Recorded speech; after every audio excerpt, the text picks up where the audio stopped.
About 2 years ago, I was driving home from a family reunion pretty late at night, and the drive was about 2 hours. I didn't stay the night because I had to be back for work the following day. Most of the drive was on roads with dense bushes and trees on either side, the real creepy ones you see a lot in movies. Anyway, I had been driving about 45 minutes and I was starting to get really tired. You know how sometimes you just suddenly become really tired, out of nowhere? Well, yeah, that happened to me. I knew I wasn't going to last, but I didn't come across any place that I felt I could park and safely sleep.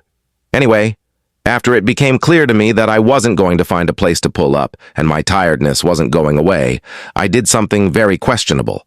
I pulled over to the side of the road onto the grass behind some bushes to try and hide my car from anybody else who was going to come past. The roads weren't empty. I came across another car every few minutes or so. I made a mental note that the time was 11:22 and then fell asleep. Sometime later, I was awoken by a scratching sound. I looked at the clock, 11:50.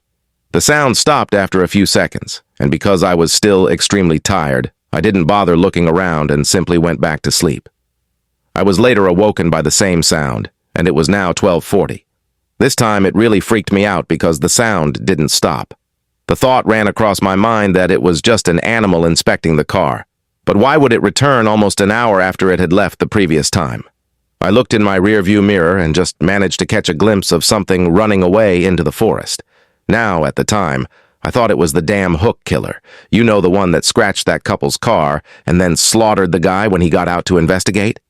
Fuck that, I thought to myself. So I got the hell out of there.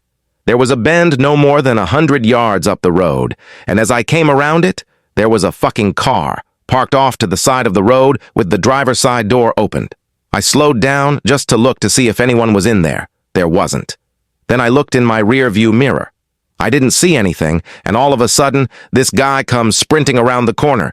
He starts screaming at me, shouting stuff like, "Hey! Hey you! Get the fuck out of your car! Now!" I noped the fuck out of there and sped off. I never saw the guy again. Moral of the story? Don't fucking sleep on the side of a deserted road.